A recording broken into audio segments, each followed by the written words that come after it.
Silicon city ಬೆಂಗಳೂರಿನಲ್ಲಿ ಜೂನಿಯರ್ನಿಂದ senior ಮೇಲೆ rape ಆಗಿದೆ. ಕಾಲೇಜಿನಲ್ಲೇ ರೇಪ್ ಮಾಡಿದ್ದ ಜೂನಿಯರ್ ಅರೆಸ್ಟ್ ಆಗಿದ್ದಾನೆ.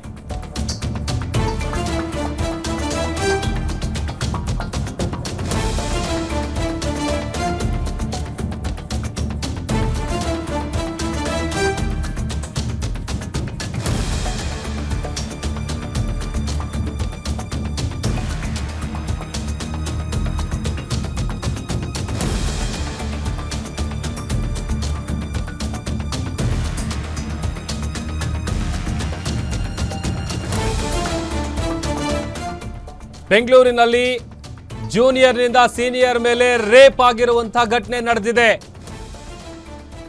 ಕಾಲೇಜಿನಲ್ಲೇ ರೇಪ್ ಮಾಡಿದ್ದ ಜೂನಿಯರ್ ಅರೆಸ್ಟ್ ಆಗಿದ್ದಾನೆ. ಕಾಲೇಜಿನ 6ನೇ ಫ್ಲೋರ್ನಲ್ಲಿ ನಡೆದಿದ್ದಂತಹ ಕೃತ್ಯ ಇದು. ಅತ್ಯಾಚಾರ ಆಗಿದ್ರೂ ಕೂಡ ಪೋಷಕರಿಗೆ ಹೇಳೋದಕ್ಕೆ ಆ ಯುವತಿ ಹೆದರಿದ್ಲು. ಮುಜುಗರದಿಂದ ಕಂಪ್ಲೇಂಟ್ ಕೊಡೋದಕ್ಕೂ ಕೂಡ ಹಿಂಜರಿದಿದ್ರು ಸಂತ್ರಸ್ತೆ. ಸ್ನೇಹಿತರ ಸಲಹೆ ಮೇರೆಗೆ 3 ದಿನಗಳ ಬಳಿಕ ದೂರನ್ನ ಕೊಟ್ಟಿದ್ದಾರೆ. ಕಾಲೇಜಿನ ವಾಶ್ರೂಮ್ಗೆ ಎಳೆದೊಯ್ದು ಅತ್ಯಾಚಾರ ಎಸಗಿದ್ದ. ಒಂದೇ ಕಾಲೇಜಿನಲ್ಲಿ ಯುವಕ ಯುವತಿ ಇಬ್ರು ಕೂಡ ವ್ಯಾಸಂಗ ಮಾಡ್ತಾ ಇರ್ತಾರೆ. ಕೇಸ್ ದಾಖಲಿಸಿಕೊಂಡು ಸದ್ಯ ಆರೋಪಿಯನ್ನ ಪೊಲೀಸರು ಬಂಧಿಸಿದ್ದಾರೆ.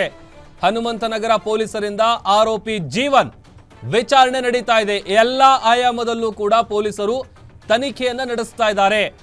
ಕಾಲೇಜ್ನ 6th ಫ್ಲೋರ್ ಏನಿದೆ ಅಲ್ಲಿ ಕೃತ್ಯ ನಡೆದಿರುತ್ತೆ. ಅತ್ಯಾಚಾರ ಆಗಿದ್ರೂ ಕೂಡ ಪೋಷಕರಿಗೆ ಹೇಳೋದಕ್ಕೆ ಆ ಯುವತಿ ಹೆದರಿದ್ಲಂತೆ. ಅದೊಂದು ಕಡೆ ಕಂಪ್ಲೇಂಟ್ ಕೊಡೋದಕ್ಕೂ ಕೂಡ ಮುಂದೆ ಬಂದಿರಲಿಲ್ಲ. ಮುಜುಗರದಿಂದ ದೂರು ಕೊಡೋದಕ್ಕೂ ಕೂಡ ಹಿಂಜರಿದಿದ್ರು. ಆ ನಂತರದಲ್ಲಿ ಸ್ನೇಹಿತರ ಸಲಹೆಯನ್ನ ಪಡ್ಕೊಂಡು 3 ದಿನಗಳ ಬಳಿಕ ಹೋಗಿ ಕಂಪ್ಲೇಂಟ್ ಅನ್ನ ಕೊಡ್ತಾರೆ. ಈ ತರದ ಒಂದು ಕೃತ್ಯ ನಡೆದಿದೆ, ನನ್ನ ಮೇಲೆ ಅತ್ಯಾಚಾರ ಆಗಿದೆ ಅಂತ ದೂರು ಕೊಟ್ಟ ಬಳಿಕ ಈಗ ಆರೋಪಿ ಜೀವನ್ ಆತನನ್ನ ಪೊಲೀಸರು ಅರೆಸ್ಟ್ ಮಾಡಿ ಎಲ್ಲಾ ಆಯಾಮದಲ್ಲೂ ತನಿಖೆಯನ್ನ ನಡೆಸ್ತಾ ಇದ್ದಾರೆ. ಬೆಂಗಳೂರಿನಲ್ಲಿ ನಡೆದಿರುವಂತಹ ಘಟನೆ ಇದು.